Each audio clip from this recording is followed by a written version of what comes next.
From MLU headquarters in Philadelphia, this is Cleats and Cufflinks.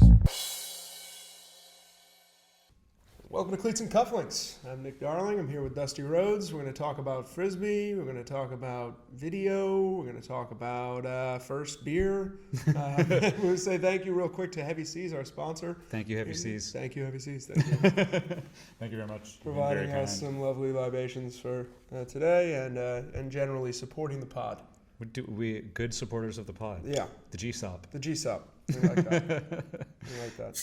So I'm going to open up my black cannon here. Yeah, you'll have to talk about the black today, cannon. And I'll tell a little bit about that here. Because the black IPA, not my favorite. Not your thing, I know.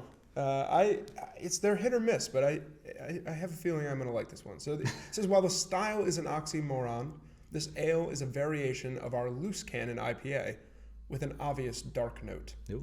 Obvious dark note. Those watching the video will note the obvious dark note. Getting a little evil, even. Yeah. So obviously, I've got also a loose cannon variant called the double cannon. I'm going to go with the read here that says, hop aromas blast out of this flavor explosion. Massively dry hopped with a balanced malt sweetness. This irresistible force showcases the power of bringing in the extra artillery. I like that. Yeah. I also tend to like very hoppy IPAs. This is probably going to be right up your alley then. And, we'll take this opportunity as you open the Heavy Artillery to remind people to enjoy their Heavy Seas beer responsibly, as always. And just thank you again to Heavy Seas. We're really enjoying this partnership. Yes, and as usual, I don't drive to come here, so yeah, I'm set to go. That's getting right back on the train later. You're a good example to the youth of today, Dusty. That's what I've always said. I've always said that. Yeah. I think that's a commonly held belief. I haven't said that to the youth themselves, but I have said that to other people around the youths. Around the youths. Dem youths, as you would say if you were in My Cousin Vinny. Yep. Great film. The science teacher get in trouble in 7th grade for showing us that film because we won some, like we obtained enough points or something. Oh, there wasn't a scientific purpose. No. We had done well enough as a class, not gotten enough in trouble or something. Okay. And we got to choose which movie we got to watch, and somehow we ended up with that one. He got in trouble. Yeah, that would do it. That is a good black IPA. I think you might need to give it a chance sometime, but we'll let you off the hook for today. There's a future. There's a future. There's time ahead of us. So let's talk today. First of all, representing some DC Ultimate today on the podcast. Got a little. Dusty's jersey of the day is actually more of a warm up. It's an over top. It's like a 3/4 to 1/8 zip jacket. A little quarter zip. Yeah. That's really one of my favorite sorts of things to wear as a useful item of accessory. Yeah. Okay.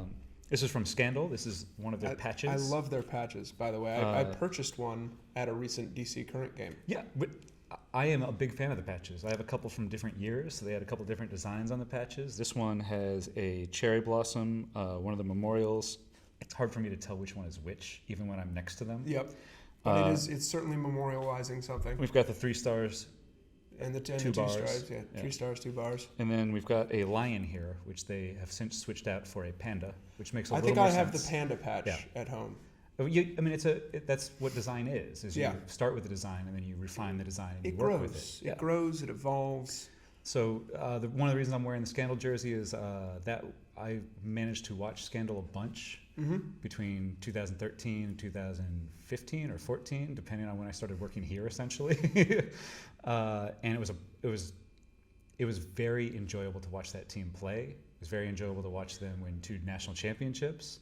And they showed me a side of women's ultimate that I knew existed, but hadn't got to watch repeatedly. A number of very good players on the team, very good coaching staffs, has changed over a couple of years. I got to learn a lot about Ultimate watching them. I got to learn a lot about what it's like to be around high-level Ultimate but not be playing or even coaching, which is something I hadn't experienced, and now is what I do here. Yeah. So it's if I'm any good at this at all, you can thank Scandal. I will thank Scandal. Number 3, Amy Wickner. Obviously my favorite women's player, Wickner, period. You're a big fan. You're a big fan. The biggest fan. You have many autographed items. I also have more jerseys with her name on it than I have ever owned of jerseys with my name on it. I have never had a jersey with my own name on it. That's interesting. That is very interesting, very bizarre. A very bizarre feature. All the Frisbee teams I've played on, they said they own their team's name on the back. Like with Pike, we put Pike on the back because we never knew when we were going to cut somebody and replace them with somebody better. We were no names as it was. Nobody knew who any of these players were. Nobody knew who. Yeah. That was a surprise. Who are these guys? Yeah, this I don't is know. exciting. Yeah. They had a lot of trouble matching up. No, I've gotten a chance to watch Scandal play a few times on video. I've never gotten to see him in person, which I hope to correct at some point. But super impressive players on that team. And they work together as well. It was a treat watching them. I wish I could still watch them as much as I did then. Yeah. Okay. Well, shout out to Scandal. We Absolutely big fans. I shout out to Scandal as much as I can. Lots of shouting. It's good for you on many levels to keep that up. It's more appropriate than hollering. Yeah, they don't like that. All right. Well, so let's talk a little bit. So this weekend, you were doing the game up in Boston. We're going to get to talking about that. We had a game in San Francisco. I went to Boston, but I went a day late, so I didn't get to see the amazing game. We didn't see live. you there. Yeah, I know. I went on Sunday. I didn't get to see the amazing live game. I went up on Sunday because I had a conference for a couple of days, which was it's the Bright Cove play. So Bright Cove is a video backend, a video system that we use to power MLU TV and to present a lot of our video in different places. And don't go Google video backend. That's not how you're going to end up at the right spot. No. No, but we'll, and I'm not going to get too nerdy about this because I can. It was just showing off. It was 2 days of being super nerdy for me, and it was really fun. I actually met up with David Kuchilapati, who's our VP of operations. I met up with him afterward to grab a bite to eat, and I just started telling him about my day, and he's just looking at me with this kind of like, what? They don't have the extra brain power for this at the moment. Thank you. I was so excited. At some other time, maybe. I felt like I was back in school for a little bit. A lot of good talks, a lot of good people. One of the things, though, that was really cool was there's a piece of technology that we're considering using, which is basically allows people to quickly and easily access league video assets and produce quick videos on the spot remotely using their phone or another kind of mobile device. The reason I'm excited about that is that I feel like we're getting to a point now where game capture is something we kind of know how to do. We don't necessarily have all the budget to do it exactly how we want to all the time. We're still building out talent and things like that for these games. But in general, game capture we kind of know how to do, and but it's tough and it takes a lot of our focus. Right? But it keeps happening, so we've got that. Keeps happening. We have that. The thing we haven't really been able to do, because we're based here in Philly and we don't have camera crews all around the country or in other places, is we haven't really been able to give individual players or teams enough of a voice. So I was looking while I was at this conference, because there were a lot of vendors there, a lot of people doing software stuff, for solutions to that. And this one seems like a really cool way to potentially give this to players, give this to coaches, give this to staff, and let them create cool-looking, meaningful video, put music on it, roll in different cuts. But it can all be created in a little 3-minute moment. You create it live. So you're taking video yourself, you just click a button and the roll-in happens as you're taking the video, you keep talking. And then when you're done, it automatically adds like the little brand elements on the beginning and end. You can lay music over the top of it, it'll automatically do it. It does transitions and cross dissolves. And it's a big difference between saying, Ben Biener's done some great video for us in Seattle. Some really cool pieces, right? But it's a decent amount of work. Right. He's got to shoot it all. He's got to get back. He's got to edit it. He's got to cut it. He's got to add graphics, whatever he's going to do, and then send it over to us.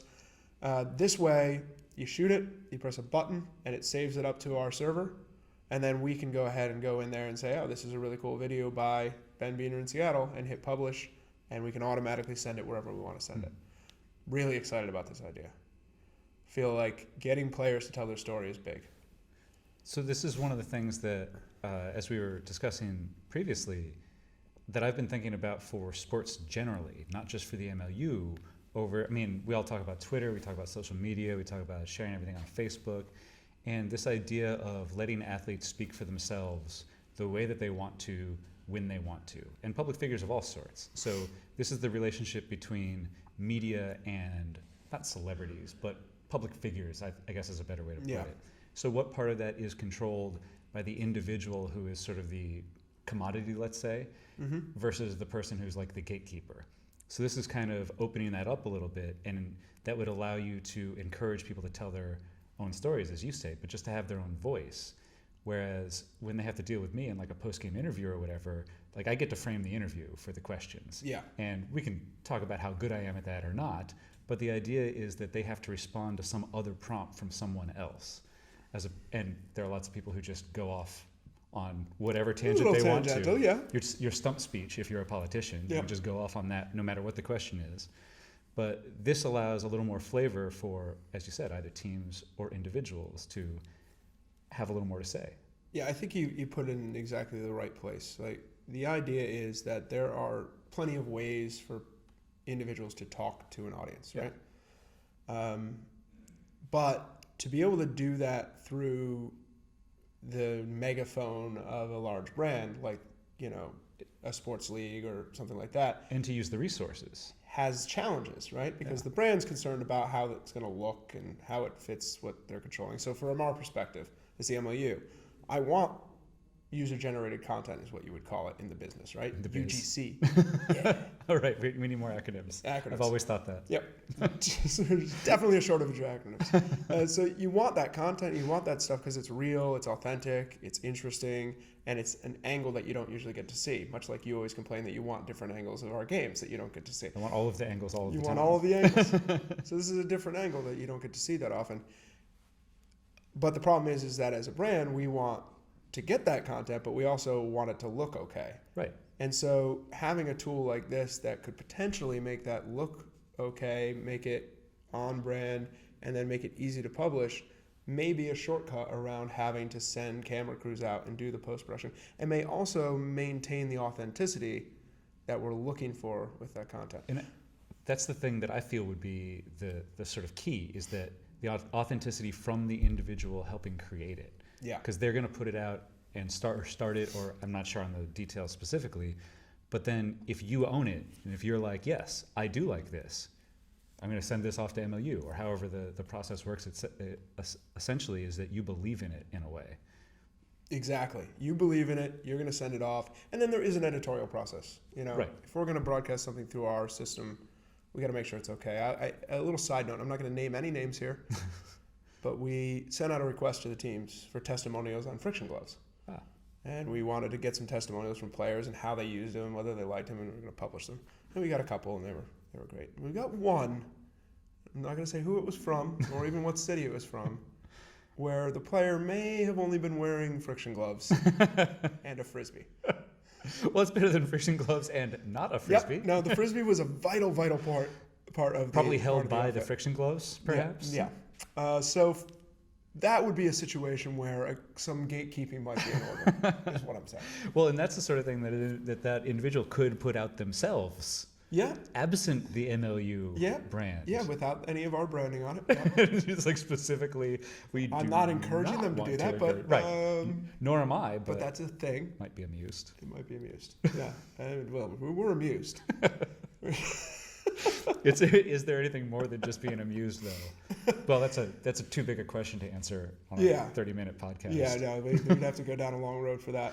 But anyway, there's tons more that's going to come out of the stuff that I was working on at this conference. There's a lot of little internal changes and some technology that we're going to be able to add, and all kinds of fun stuff from our end. Mm-hmm.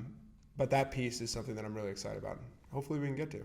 Because, to carry that note further, I wish I had that for this San Francisco-New York game. I wish I had more content from this New York team going out to San Francisco. For the trip.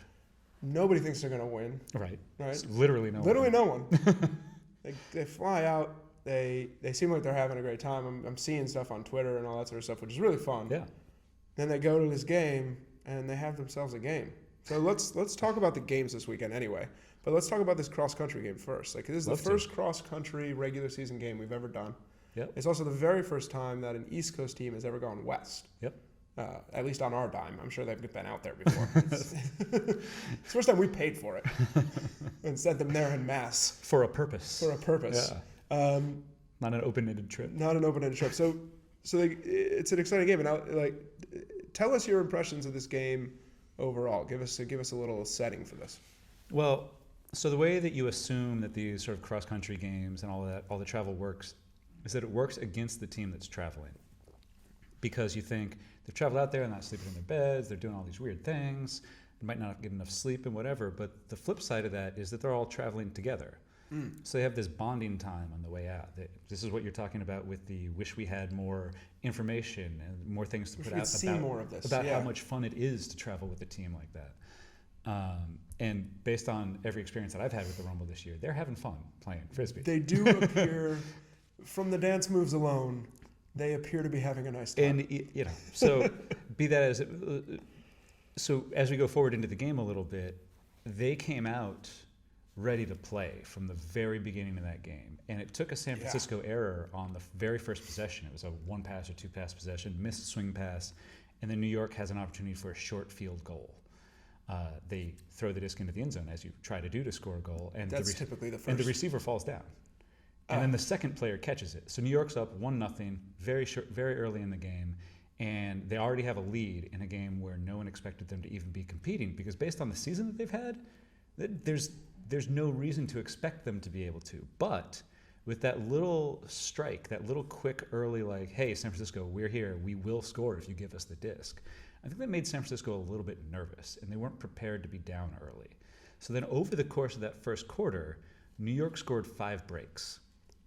5 breaks, by the way, is compared to what they had done over the previous 6 games. That is, they scored 1 break over the first 6 games. They scored 5 breaks, 1 break in the first quarter over the first 6 games. They scored 5 breaks in the first quarter in that one game. That's significantly better. Significantly better. Yeah. So okay. They scored 7 goals. I'm not big on math, but that's, right, and you can see that I was trying to walk around that in some way to get the words out appropriately.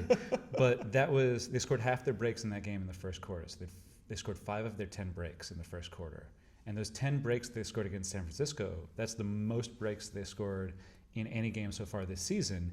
And up to that point, they had only scored 24 breaks over 6 games. Wow. So if we look at, I watched this game, but not quite as attentively as I normally would, because I was watching it with my 3-year-old son, who loves Ultimate, but is a trifle distracted from time to time. He's also a 3-year-old. There is that. This is not my bias, this is his. The Spinners weren't playing, and that was a confusing thing for him. So the course of this game, though, the kind of path of it, was really New York comes out early, super strong. They were moving the disc so well after the turns. San Francisco looked a little shell-shocked right off the bat. They're probably reading the press. They've watched New York play, and what I think a lot of people didn't understand about New York's play over the is they have been getting better and better. Yes, they've been improving week on week on week. With the exception of when they play against the Spinners. Except for Philly. But aside from that, and maybe, San Francisco's watching tape and they're watching that last game against Philly and they're getting a little bit of confidence. They're feeling good going in. And then New York comes down and just kicks them in the teeth in the first 3 minutes. And they got out early. And the thing was that it felt like San Francisco wasn't really prepared for some of the individual players on New York. So watching that game, you would see Brownlee be open by 10 yards. He's beaten his defender, and there's no other way for whatever the structure defensively is for San Francisco to help that. Yeah. So he's beaten them on an undercut, gaining about 20 yards, open by 10 yards, turning, looking upfield, and throwing a huge backhand to, say, Sean Mott, which he did twice. Yeah. So I don't think that San Francisco was properly prepared for dealing with either Brownlee or Mott. And the rest of their players, while they're good, and they showed it during this game, they moved the disc around very well after turns. But the fact that you've got Mott going deep and being open by about 10 yards deep a couple times, having a couple people unleash hucks to him, and having Brownlee being sort of uncoverable as that first cutter in their offense, I don't think that San Francisco had a game plan for that. And if they did, whatever the game plan was, if they faced New York again, ever, say the championship game. Yeah. Like, they need a different plan. It's going to be different. It has to be. Yeah, I mean, Mott is one of those guys that you really have to have done your research before you get to this game to expect the way that he plays. Yeah. Because he's 5'8", right? At 5'8", most. 5'9", somewhere right around there. I feel like I've stood next to him. He's 5'8" at most. So yeah, I say I'm 5'9", and I stand next to him, and I'm not necessarily looking down, but I'm definitely not looking up. Yeah. And so when you're lining up across the line from him, if you don't have a really good idea of who he is and what he does, he's going to come and surprise you. And then Brownlee on the other side is a guy who, over the course of this season, has become a player you specifically need to prepare for. Yes. You need to have a game plan for Brownlee if you're playing New York, because he is just each game doing more and more impressive things on the field. And he's shown, even before this year, the ability to get blocks. I mean, he had 4 blocks in this game. That's a pretty good number. We usually think of, if you generate 2 blocks per game, you're a solid block-generating defender. But he's consistently eating up deep passes that the other team puts up into his area. The thing that he's shown the most improvement on over the course of the time in the MLU, which is generally true of younger players, is his confidence with his longer throws and his ability to complete shorter throws as well. So just an ability to control the field when you have the disc in your hands makes a big difference. And if you go back to this game, you'll see him unleash or uncork or unfurl or whatever you want. Like, some of the times that he uses the length of his limbs to just generate a full, actual, gigantic backhand to his receivers downfield. It just opens up the field for everybody, makes the defense respect more of that deep game. If he continues to do that, New York could be surprising some people during this late season. I know they've only got 3 games left. They've played 7 already. That's true. But those 3 games, if they have some momentum going into this and they've figured out how to use their players a little bit more, they can have a significant effect. And look, no matter what happens, they're setting themselves up to be a much, much stronger team in 2017 as well. So good work on the player development side, which is what they've been working on. One more stat from that game. Yeah, no, you got to hit this one. That, well, I have a handful that I could hit on. But which one are you going with? They had 5 breaks in the first quarter. Yeah. Their season average for a game is 4.7. Okay, that's a good one. That's with that game averaged in. So it's including the 10 breaks. That game. Like in San Francisco, their season average of breaks on a game is still 4.7. And they had 5 breaks in the first quarter. Unbelievable. Yeah, I looked at their defensive scoring efficiency. So how often do they score when they get a turn? Yes. And their season average was 26.6%, which is not great. It's pretty low in the league. Yeah. Their defensive scoring efficiency for this game 41.7%. Yeah, that'll make a difference. That'll make a difference. This is what we always talk about. You can't have unforced errors when you're on defense. You need to convert these breaks. That's what will win you games. It wins the games. We got to say this: San Francisco did get back into this game, started playing much better, and their second half was significantly better than their first. I think, and you pointed this out, and I think you're right. I think that they suffered a little bit from a nagging injury to Gabe Sankea, who was really, and I'm not sure I'm saying that name right. Tom was supposed to research how to pronounce his name. That seems to be what it is phonetically. I'm just going with it. I'm sorry, Gabe, if it's not right. I haven't seen him in person since like 2001, 2002, somewhere back when. But I don't remember. I think that you could tell that he wasn't at 100% match fitness. He wasn't like all the way. Yeah, no, he played a much smaller role. Yeah. He wasn't getting downfield as much. Still completed all of his passes but one. Oh, such a good player. But if you're not as dangerous and you're not as able to cover ground defensively and offensively, it changes your game plan. Absolutely, and I think that got him a little bit. But it was a great game. It was a lot of fun to watch and available. If you want to check it out, to anybody out there, it can be rewatched on demand at MLU. So let's go to the next game. Love to. This is the game that you called. I really enjoyed calling this game. And I watched this game. The game looked good. It was fun to watch. I got proven wrong so many times in that game. We kept thinking that Boston was out of it, and they just weren't. They just were not out of it. But that kind of ties into some of the trends that Philly has this season, which we can talk about too. But yeah, huge game, obviously.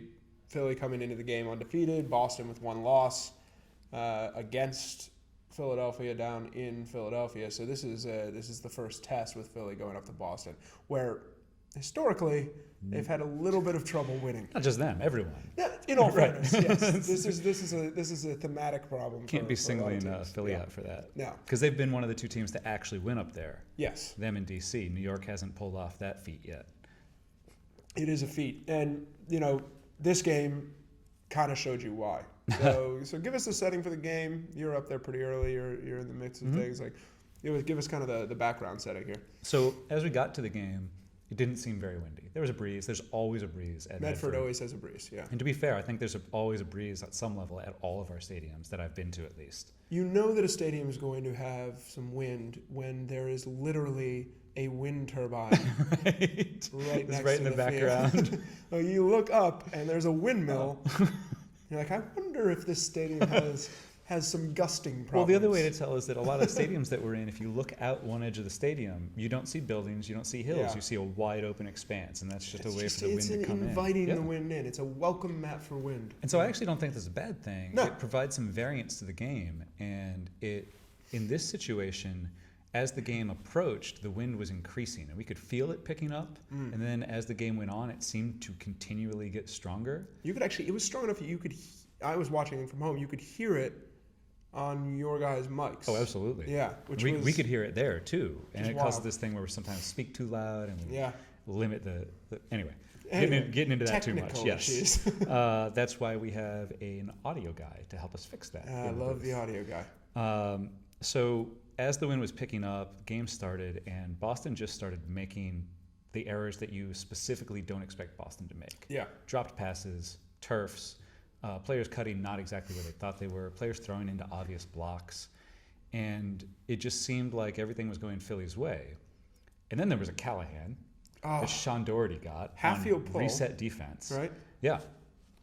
God, So, great Callahan. and this was one of the things that I noticed during the game that I should have thought of more is that in these windy games where it's upwind, downwind for the most part, the half-field pull is such a weapon. Every single half-field pull in this game was upwind. They're pulling upwind. Yes. Why? Because if you're pulling from your own end zone, going upwind in legitimate wind, and this was 25 to 30 mile per hour winds, you can't reach the other end zone. You might not even be able to reach half field. See, So when this you're pulling from half field, it changes the way the game works. But it doesn't that on some level for your natural logic is I want to get a Callahan out of this half field pull. So I actually want to use it when I'm pulling downwind so that I'm pinning them in the end zone not only with my defenders but with this wind. With the wind, yeah. That's a problem. And yet what you're saying is right, and it was so proven by this Callahan because they pull upwind, Yep. meaning that Philly picks it up in their own end zone headed downwind. Just about in there. It may not have even Right gotten in to their front, end zone yeah. because it's very windy. Very windy. And the thing that happened was he looks upfield, doesn't have anything, turns to dump, and now he's throwing into the teeth of that wind. No, I hadn't even thought about that. That's true too. And so you are actually forcing situations where Callahans are more likely, which Yeah. is often on reset passes that get caught up in the wind or a miscommunication between Big defenders. swing passes across the Or field. big swing yeah. passes, exactly. And so this we felt was going to get Boston back in the game because then after the Callahan, they get to receive the disc going downwind. Yeah. So that's the big game changer. We're like, oh, Boston's 2-point easily going to swing. convert this, but they didn't.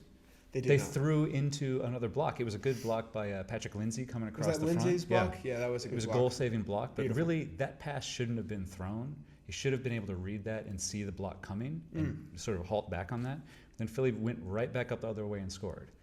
So it's just a trade of points instead of a trade of position and 2 points. It seemed like it was going to be a big moment And it in wasn't. the game. And So then Philly it just wasn't. pulled away from Boston again. They pulled away for the whole rest of the game. Boston didn't lead during regulation at any point. They tied twice at the end of the game and at 4-4 after the Callahan. So as we were talking about on the broadcast, the thing about wind is that if you're making all the errors in the first half due to wind, you have to believe that your opponent is going to make all those wind errors in the second half. And you have to have that belief that the errors are going to balance out a little bit. Even though it's not always proven to be the case, you need the belief. And in this case, because it was, we've had some 7 o'clock games up in Boston. Yeah. And often what we see in Medford, at least, is that the wind dies down at When like the sun goes down. 8:30, Yeah. right? And so in this case, that, it was a 5 o'clock start, right? So now the wind is going to affect the other team in a way that it did you. And turns out it affected the other team. It affected everybody. That game there were a lot of passes just hopping up and down. There were passes that were people trying to throw big outside ins that they're used to throwing outside of wind. It just carries across or dives down. Yeah. I really like the variance that wind gives in Ultimate. Lots of people complain about it because it makes the game a little less clean. But honestly, in my opinion, Ultimate could stand being a little less clean. So It's like when you watch, and I know this is going to put me in a very weird thing with probably a lot of people listening, but when you watch golf and the course is playing really hard or the wind is really tough. people watch golf. Yeah, they do. It's I've heard in my evidence. mind, it's much more interesting. Well, and they had so I'm aware of golf, though I don't watch golf. I'm sure you're familiar with that. It exists as a game. This past weekend, they apparently changed the course during play and went back to the greens and cut them extra low, cut them twice, made it impossible for anybody to putt. Yeah. So the course conditions absolutely affect everything. And Ultimate has that in a way that not every sport does completely. Mm-hmm. 5 mile an hour of wind can have a significant effect on a game. So let's wrap up with this game a little bit with this. I want you to talk about, because we're going to have to look at this as the season progresses, because it's going to be very interesting between Philly and Boston. You made note of Philly's issues as games progress, as we get to the end of games. So you have some numbers on that. I always have numbers. It's just a matter of, are they relevant? Yeah. So one of the things that I noticed when I was breaking down how teams score by quarter, the first thing that I noticed is DC does terribly in the fourth quarter. That was obvious, and we all knew that. The stats were going to show us that. But Boston scores their point differential by quarter. So in the first quarter, they're even, dead even. The second quarter, they're plus 0.2. The third quarter, they're plus 1.6. In the fourth quarter, they're plus 0.8. So none of those are large margins, but they're all positive, right? Yep. And they've been winning a lot of close games. They had some comeback wins. They had this comeback win. Philadelphia, on the other hand, is plus 3 in the first quarter, plus 2.67 in the second quarter, and then plus 0.3 in the third quarter, and plus 0.67 in the fourth quarter. So Philly's more of up here and then drops off in the second half. They're plus 6 in the first half, essentially, and in the second half are essentially almost even. Right, so they're managing their lead once they get it seems. Or they have a plan early on that then the other team adjusts to, or they have some way of attacking on defense. What happens at halftime to Exactly. Philly? Somebody's, either what they're doing is transparent enough that teams can go into the locker room and be like, all right, here's what they're doing. Right. Let's stop them from doing that. Or they have, do they have matchup issues or fitness issues going late into the games? I mean, they're still winning games. To figure out, You can't Right, they've only lost one game. Yeah. But if you look at the overall trend, the way that they would lose a game isn't going down early. I don't think that's happened in a game for them. No, yet. I don't think so. And I think that this is the thing that's gonna, if Philly fans are listening to this, they're gonna now be worried all the way to the final whistle. Well, No matter what the lead is. And they should be really, because that's how this game works. And the thing with Philadelphia specifically in this game is that Boston didn't lead till overtime. And Boston in overtime broke on the first point of overtime. Yep. So they got a break goal to start overtime. But Philadelphia didn't score in the last they scored one goal in the last 10 and a half minutes of play. So 5:30 in the fourth quarter on. And then 5 minutes of overtime, they scored one goal. That is not enough goals to be 10 and a half minutes. Yeah. You cannot score just one goal. That is a crazy statistic. And for a team that's that high in our rankings, and that's doing that well in the East, maybe it's just one dry spell, but you have to, as a team, you have to figure out what caused that. Was it just drops? Was it something we were not doing on defense where we didn't convert breaks? Was it something that structurally our offense wasn't working? I'm not sure. Because they had possessions. Right. I'm trying to figure that out by watching tape, but that team has to be able to try to figure it out by internally. What were they doing? What decisions did they make differently, if any? Crazy. That is a crazy, crazy statistic. Well, in the end, Boston, great win for them, an important win for them, I think. And Philly's going to regroup and figure out what happened. And to finish up on that game, I'm going to shout out to 3 players here. First of all, Greg Martin had a heck of a game. For Philadelphia. Scored 4 break goals. Amazing. In that game. The only other player to score 4 goals in that game was Sean Doherty for the Boston Whitecaps. So 2 defenders scored 4 goals. One of which was a Callahan. Each of them had 4 break goals. Yeah. And Doherty is a perfect example of what Boston is as a team. He's a very versatile player, plays defense in a lot of different places, and goes unnoticed a lot because that's what defenders generally do, is they go unnoticed until they score 4 break goals, incling a Callahan. That'll get you noticed. And he scored the game-winning goal in overtime. That's right, he So, did. he had a heck of a game. Gave us a great interview after the game. It was an excellent experience with that. But also, Greg Martin, those 4 break goals, a couple really nice cuts, a couple seeing eye throws almost. And then the other person is Jake Taylor, was in a game almost destroyed by wind. Yeah.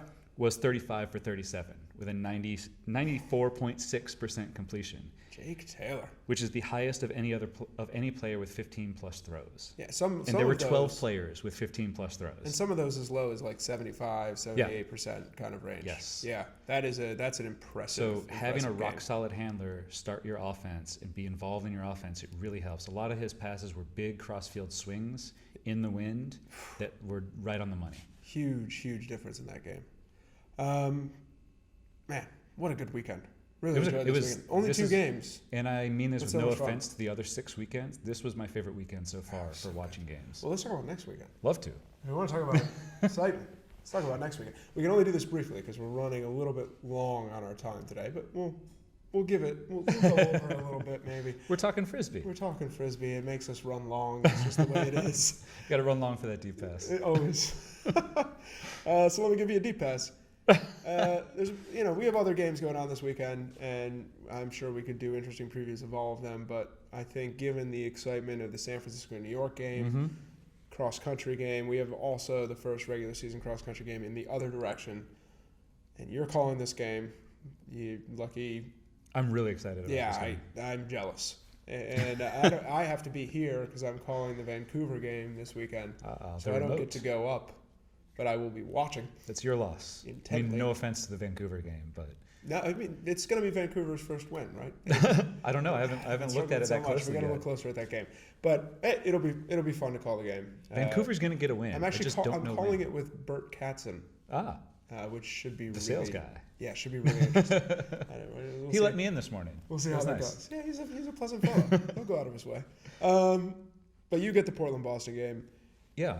This is, I've been looking forward to this since we decided we were doing it in December. And we've been looking forward to Portland playing somebody from the East Coast. Yeah. With the regular seasons that they keep having. They've been having trouble getting to the championship game. Hasn't worked. Yeah. So we saw the Nighthawks and the Rainmakers play in the championship game rather than the Stags, and I wanted to see the Stags. No offense to those other two teams. No, it was great seeing those other 2 teams out there, and having Seattle here was really fun. When you're running the table, that's the team I want to see challenged against the East. Absolutely. So one of the things that we talked about earlier in terms of this game is that Portland runs this vertical stack offense. Yeah. So they isolate players out in this space. It's, as I said earlier, it's almost dinosaur age. Yeah. Like this is the ancient vertical stack offense. Short arms. And I don't mean that bad. Cold blood. It's just a very fundamental way to break down the field. Susceptible to meteors. Got to keep moving, otherwise they can't sleep on a cold rock. Yep.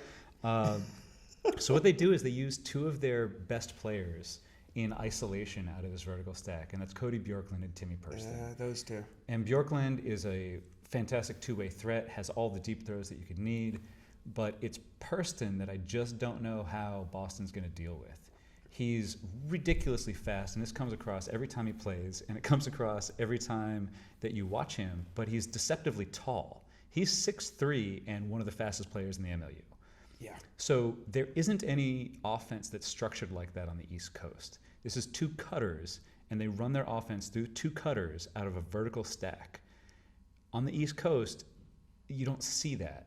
No, and literally on the West Coast, you don't really see that either.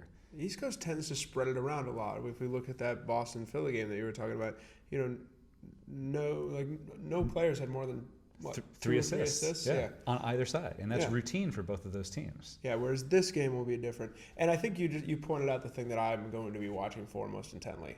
What is Boston going to do about Timmy Perston? Right. Because you got to do something. Right. Otherwise, based on the last game that I watched Portland play, you can put 2 or 3 defenders on him, and they'll still throw it to him and score. Yeah. That's a problem. I mean, we've seen him do this in the MLB before. He's walked away with 9 goals.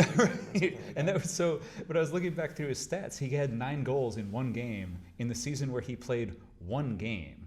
Yeah, So that his was when he per was goal over in average- Ireland working that year. His per goal average for that season, per game average for that season was 9 goals. No wonder it stuck out to me when I was looking through the stats. Next to that one. Oh man. And so yeah. the other side of that is that Portland also has this incredible break machine where they just get breaks and breaks and breaks. And it's in part because they play Purston and Bjorklund and Rafi Hayes and play a handful of guys on both sides. And they have the Woodside that we talk about all the time. Peter. But Boston is known for being stingy, not just this season, but historically in Boston Club Ultimate and in MLU, they just don't give you the Frisbee. So what's going to happen in this game? Is Portland going to get enough break opportunities to reach their 11 break per goal average? Yeah, they average 11 breaks per game, and Boston only gives up 4.8 breaks a game. So something's got to give. I don't know what it's going to be. That's exciting. Right? This is what I'm talking about. This is the whole point. Can't wait to find out. I'm legitimately excited for this because I have no idea how it's going to turn out. Just like I was for this Philadelphia-Boston game. I had no idea how it was going to turn out. So here's what I want. I want predictions for this game. Not from you. I want predictions for this game from anybody who's listening out there. You'll get my prediction.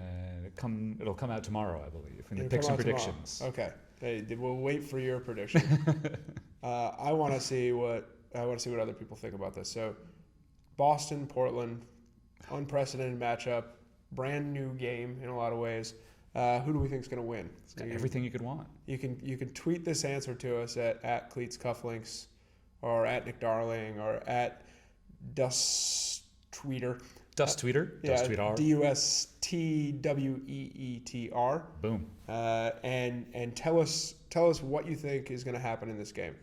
And you know what? What we'll do is whoever gets closest to the final score, and if there's a tie, we'll do a little drawing thing. We'll send you something special from our set here. We'll just pack it up and we'll send it out to you. It might be Dusty. I was going to say I don't fit in boxes. We're just giving you a bus ticket. You're just going to show up at their door. Not even the train. Come on, man. Oh, Coachways. All right. They'll hook me up with a party bus. Yeah. Busrental.com. We'll give you one of those fancy limo party buses with the disco ball in it. It's got to be a party bus. Yeah, absolutely. Can I get the Skippy Fun Peanuts in there as well? They've already gone through their tryouts. You get the Fun Nuts. You get the US Coachways busrental.com party thing. You have to wear friction gloves the entire time. I know. It's going to be rough for me. I know, it's tough. Not a glove guy. But I don't want any fingerprints on this thing. Oh, well, okay. Got you. All right. Well, very much looking forward to this game this weekend. Check it out, mlulive.com. You can follow along on the box scores if you don't happen to be near someplace where you can watch streaming video. Check out the line graph on the bottom in the box scores. That's my favorite part of the box scores right now. It's really cool. Yes, definitely take a look at that. You got to scroll down a little to get to the line graph. Yep. Don't be afraid of the scroll button. Get down there. Get into the numbers. It's going to be a great weekend. And then also you can watch all the rest of the games, obviously, also at mlulive.com. You get me calling the Vancouver game later that evening. So watch the Boston game. Stick around for me talking a lot more, apparently. I believe I'll be watching that in my hotel as I wait for my flight out to watch the Seattle-San Francisco game. You're flying out to Seattle-San Francisco the next day. I have to figure out what these teams look like. I need to see them in person. Well, I'll expect to hear a lot about that next week on Cleats and Cufflinks. Love to tell you. Thanks for joining us.